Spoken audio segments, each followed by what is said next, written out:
Hari Om. My name is Pranav Harishankar. I am going to chant Guru Bhakti Stotra. I am in junior category Shloka. Shariram surupam yatha vagalatram yashascharuchitram dhanam merutulyam manaschinna lagnam gurorangripadme tatah kim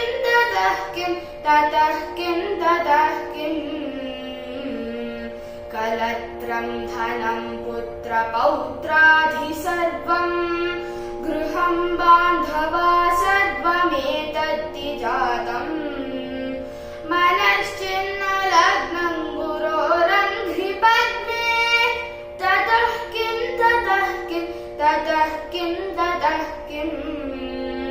षडङ्गादिवेदो मुखे शास्त्रविद्यात् कवित्वादिगद्यं सुभद्यं करोति मनश्चिन्न लग्नं गुरोरङ्घ्रिपद्मे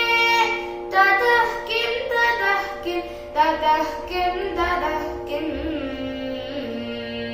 विदेशेषु मान्यस्वदेशेषु धन्यः सदाचारवृत्तेषु मत्तो न चान्यः मनश्चिन्न लग्नं गुरोरङ्घ्रिपद्मे ततः किं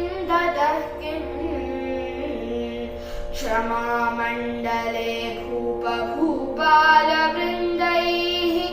सदा सेवितं यस्य पादारविन्दम् मनश्चिन्न लग्नं गुरोरङ्घ्रिपद्मे ततः किं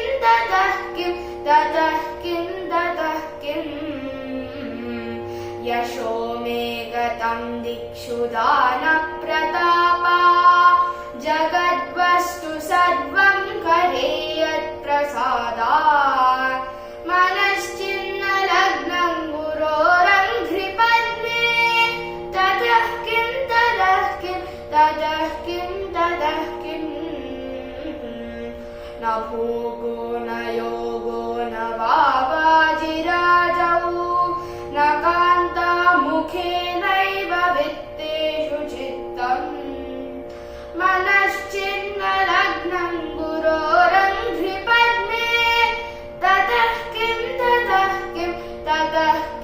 ततः किं अरण्येन वा स्वस्य गेहेन कार्ये न देहे मनो वर्तते मे त्वनर्घ्ये मनश्चिन्न लग्नं गुरोरङ्घ्रिपद्मे ततः किं अनज्ञानि रत्नानि मुक्तानि सम्यक् समालिङ्गिता